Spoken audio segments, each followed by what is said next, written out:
And the mystery player has been revealed. Florentino Perez promised us that this week he was going to bid a certain player, a world-class player, for 150 million euros. And under normal circumstances, we were expecting that bid to go right up to maybe even 200 or 250 million euros. We were actually in doubt. We thought of Vitinha, we thought of João Neves. Those were the two possible players, because Florentino Perez made us to understand that the player will not be from the Premier League.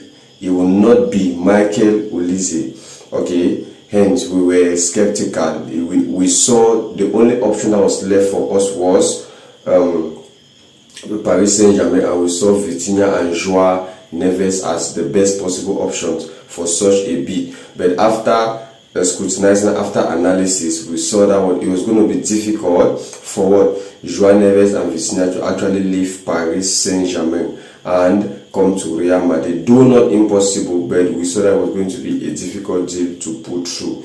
And after some time, we saw that we started seeing suspicions of Michael Olise being that player that Florentino Perez wants to be for 150 million euro. But as it stands now today, we actually know the player, and the player is no other person than Julian Alvarez. Yes, you heard me right. Florentino Perez actually bidded Julian Alvarez for 150 million euro, and it was an action and reaction kind of circumstance, because he bidded 150 million euros. And as soon as he bidded, that was also as soon as Atletico de Madrid rejected that bid as fast as possible.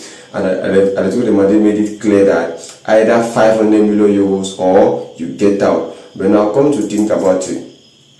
Yes, Atletico de Madrid not exaggerating. Are they not taking this thing too serious? Okay, what's wrong? Why don't they want to sell the player, or why are they putting a release clause that high of 500 million euros? But to another end, okay, I also understand them, because the two possible clubs that are coming for Julian Alvarez, or the two possible clubs that Alvarez wants to play for, are the two direct rival clubs to Atletico Madrid, and they play in the same league. Hence, it's becoming a little bit complicated for Atletico de Madrid to let go of their star player Julian Alvarez. But given that, okay, Real Madrid had to bid 150 million, okay, and the Atletico de Madrid refused, shows that something is